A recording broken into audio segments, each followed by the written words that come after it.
Smart Business. Apa kabar Anda Smart dimanapun berada? Perkembangan dunia fashion secara nasional itu memang cukup menjanjikan ya. Apalagi mungkin bagi Anda yang hobi untuk menggonta-ganti kostum Anda ketika ada sebuah perhelatan yang harus Anda kunjungi atau Anda hadiri.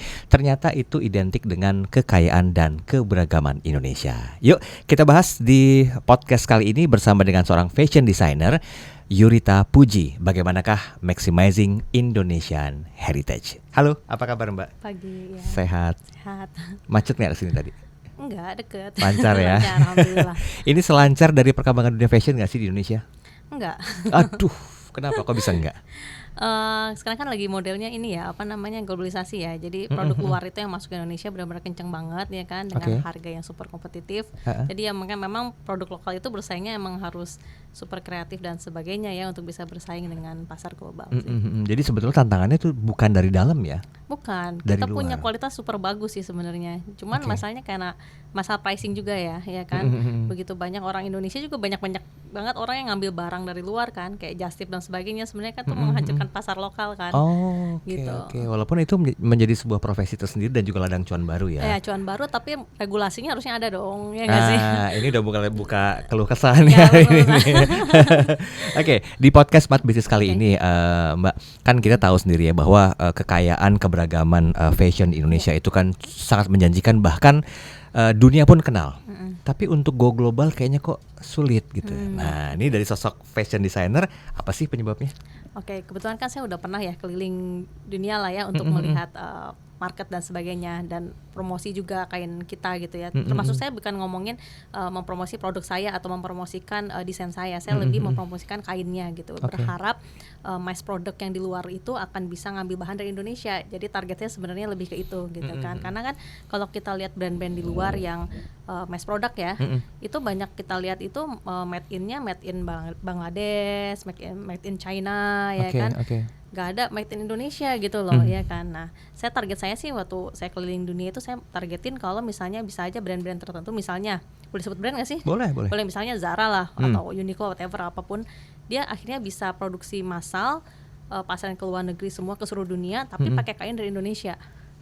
Gitu. Jadi sebenarnya promosi saya besar-besaran keluar gitu ya, gunanya tuh sebenarnya bukan nama saya doang gitu, tapi gimana caranya ada impact buat kain Indonesianya gitu. Oke, tunggu. Kita bicara masalah impact ini identik dengan proses produksi dari hulu hingga hilir sehingga terciptalah sebuah harga.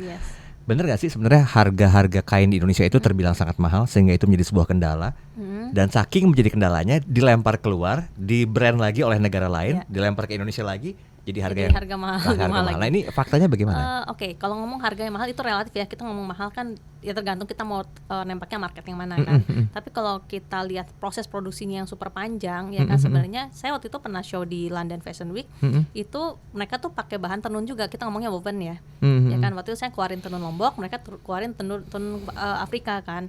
Itu jauh lebih bagus, kita punya tenun kualitasnya lebih bagus, lembut. Soalnya mereka pun nanya, waktu saya sebut harganya mereka terkagum-kagum, begitu sangat murah kata mereka. Gitu. Jadi kalau ngomong harganya mahal dan sebagainya, asalkan mereka beli dari kita gitu ya. Maksudnya kita mampu untuk menyiapkan produk kainnya, terus mereka membelinya. Terus masalah harga kan basically gini, kalau misalnya kita bikin baju, yang pakai bagian tenunnya sakunya aja deh. Gitu. Jadi nggak usah full gitu kan ibaratnya ya kan, motifnya lah yang dipakai gitu kan. Kalau dia bikinnya 10.000 piece gitu kan, yang untung kan sebenarnya pengrajinnya juga dong.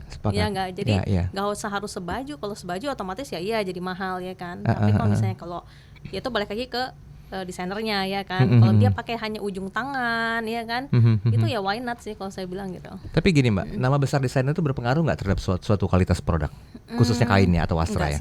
Enggak ya? Enggak. Sebutlah, saya nggak sebut nama beberapa orang-orang yang mungkin udah familiar dengan nama tersebut tuh, wah buatan si ini pasti harganya mahal. Wah ini buatan siapa ya? Tapi bagus, tapi kok murah ya? Nah, faktanya kayak gitu. Keadaan sendirinya seperti apa? Kalau kita tadi kan dari awal bilangnya kualitas ya. Kalau kualitas saya bilang tidak menjamin, ya kan. Jadi mau nambah sebesar apapun juga ya kualitas mau segimana sih kualitas jahit gitu loh ibaratnya ya. Tapi kalau ngomong nama besar jadi namanya jadi harganya mahal mungkin iya. Karena ada juga kan orang kan ada juga kita kan level sosial ya. Misalnya saya pakai baju bikinan si A gitu dan orang tuh identik banget kain itu tuh brandnya si A. Otomatis orang tahu dong level daya beli saya di mana dong. Jadi ada faktor itu juga. Nah produk lokal juga lebih kayak gitu kan. Ada brand yang mungkin influencernya banyak dan sebagainya, harganya dan dia pemiliknya adalah siapa, kalau kita lihat harganya mahal banget tapi laku-laku aja sih gitu, karena basically kayak untuk status sosialnya gitu. Kalau misalnya saya pakai itu, otomatis orang udah tahu level beli saya di sekian gitu loh, lebih ke status sosial sih saya bilang. Dan itu jadi kendala nggak untuk bisa memaksimalkan semua produk Wastra di Indonesia? Enggak juga ya, kita gini, sebagai desainer kan kita kan harus punya target market kita nih mau apa ya kan. Misalnya kayak saya, target saya itu bukan ngomongin ya kualitas sudah pasti dong harus bagus ya, tapi saya pengennya orang banyak yang pakai barang saya gitu. Jadi saya nargetin harga itu yang masuk ke pasar bisa mana aja. Jadi orang yang karena desainnya yang maksudnya bukan ngomong bagus ya, maksudnya desainnya masuk ke berbagai kelas, jadinya yang orang yang kemampuannya tinggi juga bisa beli, yang bawah juga bisa gitu loh, mampu gitu. Dan saya lebih juga ngomongin tentang jangan sampai fashion ini jadi limbah gitu. Kalau ibaratnya terlalu murah banget gitu ya, jadinya limbah dong ya kan. Dan nggak mungkin bisa go global ya. Iya, lagian kita kan kayak cewek-cewek nih ya, kalau udah pakai, udah tampil, udah gitu nggak mau pakai lagi gitu loh ya kan. Nah, gimana caranya kita punya bahan, oke lah disimpan dulu, nanti tahun depan kau bisa buka pakai lagi barang itu, artinya kualitas kainnya harus bagus gitu. Oke, kita ngomongin masalah strategi sekarang ya. Apa kira-kira strategi yang Mbak pernah lakukan selaku fashion designer agar kain-kain Indonesia, wastra di Indonesia itu bisa bersaing lah dengan kain-kain yang ada di luar sana? Kan tadi kita sempat bahas ya, brandnya brand Indonesia dilempar ke negara A misalnya, di remake sedikit, tiba-tiba di branding lagi masuk lagi ke Indonesia. Tapi kan dari hati kecil seorang fashion designer pasti punya strategi agar kain kita itu ya kain kita yang bisa go dan bersaing secara internasional. Bagaimana strateginya? Gini ya, saya ini kan orang yang saya nggak terlalu idealis, saya lebih ke realistis gitu. Jadi saya ngomong impactnya aja gitu. Jadi masalah label ini punya Indonesia atau bukan itu masalah nanti gitu. Kalau misalnya kain ini udah mendunia ibaratnya, lama-lama juga orang tahu ini punya Indonesia gitu. Jadi saya lebih targetin kalau mereka suka dulu sama kain kita, mau produksi pakai kain kita dulu, terus memang ada impact yang nyata secara ekonomi ke pengrajin-pengrajin ini gitu loh. Jadi kalau saya bilang sih nggak bisa idealis kayak ini kain kita harus ini gitu ya nggak sih, impact ekonomi aja dulu deh gitu loh. Gimana caranya si hulu ke hilirnya kita siap. Ya, jadi kalau ada order itu misalnya ada order 1000 piece, pengrajin kita nih harus siap gimana gitu loh. Iya kan. Baik. Gitu. Terus jadi kalau misalnya ada penjualan dan sebagainya, lari lagi ke pengrajinnya ini, mereka dapat impact secara ekonomi gitu loh. Kan lebih ke situ sih. Nggak terlalu idealis kayak ini harus Indonesia, nggak juga sih kalau aku ya. Tapi gini, sorry kita singgung masalah bisnis sedikit ya. Kan setidaknya kan ada unsur komersialisasi yang juga dijaga. Nah, ini kan antara dua nih, antara mendapatkan komersialisasi yang berhubungan dengan profit atau cuan dan menjaga warisan budaya. Mana di antara dua ini yang harus diutamakan? Karena saya realistis, saya cuan dulu lah. Cuan dulu. Faktanya itu ya. Iya. Percuma kita idealis dengan warisan kita tapi nggak memberi impact ekonomi nyata kepada pengrajin itu, mereka juga akhirnya mereka punah. Iya juga sih. Kan? Punah dong. Kalau nggak menghasilkan impact, anak-anak muda sekarang nggak mau lagi nenun. Ya kan, nggak mau lagi membatik ya kan, ngapain, nggak ada uangnya ya kan. Terus saya susah ya, ibu saya pembatik, ibu saya idealis dengan batik tulisan dan sebagainya, miskin gitu loh ibaratnya. Yang anak muda nggak mau dong.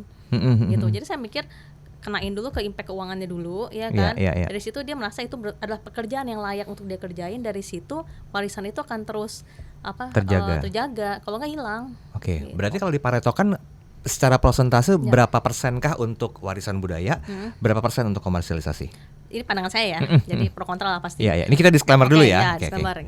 Kalau saya 80% secara ekonomi, 20% secara warisan. Karena kalau udah ekonominya udah kayak otomatis warisannya juga terjaga gitu loh. Gitu. Make sense sih bener ya. Kalau misalnya secara ekonomi udah terupgrade, pasti otomatis terjaga. Secara budaya juga terjaga. Iya. Tapi perkembangan daripada pembatik dan juga penenun yang mungkin ada di daerah, saya yakin fashion designer juga tahu. Itu gimana sih di Indonesia? Berjalan baik-baik aja sebenarnya gitu. Jadi sebenarnya gini, kalau kayak kemarin nih saya baru ke Sawalunto ya. Ya kan, Sawalunto 3 jam dari Padang ya kan. Di sana tuh dibilang hidup, kalau misalnya orang tahu nggak sih tenun itu, tahu tapi nggak begitu banyak tahu gitu ya, maksudnya nggak keluar dari situ lah ibaratnya, hanya daerah-daerah situ yang tahu gitu, walaupun ada di Inacraft dan lainnya ya kan. Tapi kenyataannya tuh banyak event-event pemerintah yang membuat itu tuh menjadi gong setiap tahun gitu. Misalnya kemarin ada acara Siska ya kan, itu acara internasional yang saya juga baru tahu ternyata itu masuknya internasional, diadakan di Sawalunto. Jadi di mana semua orang di situ harus pakai tenun, otomatis kan penjualannya pengrajinnya tiap tahun itu cuan gitu loh, karena ada event itu ya kan. Terus pemerintah misalnya ada kebijakan pemerintah harus menggunakan kain daerah untuk hari-hari di hari tertentu, itu kan sebenarnya memutar ekonomi pengrajin kan. Betul, ya kan. Cuman gimana caranya itu menjadi luas gitu loh, luas ke daerah lain, nggak cuma daerah itu doang sih Oke. PR-nya. Tapi by the way Mbak, tenun ini ada printingnya nggak sih? Banyak yang printing yang Ah, ah, saya ah. niru ada, itu makanya ya suka gemas Oh. gitu ya. Maksudnya Iya, iya, sebenarnya iya. saya bilang gini sih, kita nggak bisa bilang itu nggak boleh ya kan, karena teknologi canggih dong, Betul, ya betul. kan, boleh, tapi menurut saya ada aturannya. Misalnya contohnya nih, saya misalnya di Lombok nih, saya kan pernah ngembangin Lombok, mereka itu punya bukan sertifikasi, apa namanya, legal ya, bahwa motif itu tuh punya kelompok mereka gitu. Jadi kita tuh kalau bikin motif itu ya menurut saya tuh for good ya, membuat komunitas atau kelompok, karena mereka tuh punya legal untuk hak untuk si motif itu, dan itu bertahan selama 10 tahun Hak patennya. hak patennya. Jadi siapapun Oke. yang printing ya kan harusnya memberi impact kepada komunitas itu. Contohnya waktu acara Mandalika ya kan, saya kan nggak mungkin dong jual tenun di sana, panas dong di sana, bener nggak sih? Gimana jual? Akhirnya jual kaos kan. Oke. Saya jual kaos tapi motifnya saya ambil dari Tenun. kelompok ini. Oh, Dan- printing itu. Yes, Oke, dan oke. impactnya adalah sekian persen penjualan dari kaos ini itu kembali ke komunitas ini, karena yang nyiptain motif itu kan komunitas ini gitu. Jadi sebenarnya nggak bisa dihindarin, tapi regulasinya harus ada gitu. Oke, gimana caranya bisa menggandeng kedua momentum itu ya, kedua keadaan itu agar bisa lebih maksimal sesuai dengan bahasan kita hari ini? Gimana maksudnya? Ya, kan ada tadi kan printing, Oke. ada yang tenun asli. Ya. Kan nggak mungkin kan kalau misalnya di suatu momentum tertentu menggunakan tenun asli. Yes. Setidaknya kan tadi Mbak mengatakan ada kolaborasi, Ya. walaupun persentase keuntungannya itu dibagi lagi Ya. sebagai pemilik hak paten. Mungkin nggak dua-duanya dielaborasi menjadi satu? Ya mungkin, sangat mungkin gitu. Oke. Sebenarnya gini, aturannya itu adalah, saya juga baru belajar banget hukum ya. Saya baru tahu bahwa kalau kita menciptakan sesuatu motif daerah, dan itu tuh lama-lama akan menjadi hak umum, semua orang boleh ngeprint, nggak ada aturannya. Tapi Oke. setelah 10 tahun, jadi kalau misalnya saya bikin motif tuh saya patenkan itu, paten ya namanya, kita patenkan itu, saya punya hak 10 tahun. Jadi nggak boleh ada orang yang ngeprint itu, saya bisa susu kamu kalau pakai motif ini gitu loh, Oh, kasarnya oke, gitu oke, ya oke. kan. Nah, tapi after 10 tahun itu jadi milik orang. Saya ngomong sama komunitas pengrajin saya, ya udah kalau buat orang bikin lagi yang baru dong, gitu loh, ya kan. Nggak usah sedih, bikin lagi yang baru, motif baru, ya kan. Iya, iya. Terus aja memang kan harus berkembang. Masa kita mau bertahan sama motif yang itu tuh lagi, kan jenuh juga kan. Betul, gitu. betul. Baik, Dan masalahnya tuh kemampuan si komunitas ini untuk mengerti hukum, ya kan. Komunitas ini untuk misalnya untuk menindaklanjuti kalau misalnya ada pelanggaran, itu kan sebenarnya Iya. kan butuh namanya uang gitu loh, ya kan. Balik lagi ke betul. situ. Ya, faktanya uang bukan segalanya tapi mempermudah Semuanya segalanya betul, ya. bikin hak paten pakai uang. Iya, gimana benar. ya? Oke, terakhir, Mbak, apa yang mau Mbak sampaikan kepada anak-anak muda yang masih terus ingin mengabdikan diri ya terhadap kekayaan bangsa Indonesia, termasuk kain sendiri atau wasra? Oke, kita tuh punya peran yang sangat besar ya, anak-anak muda sekarang ya.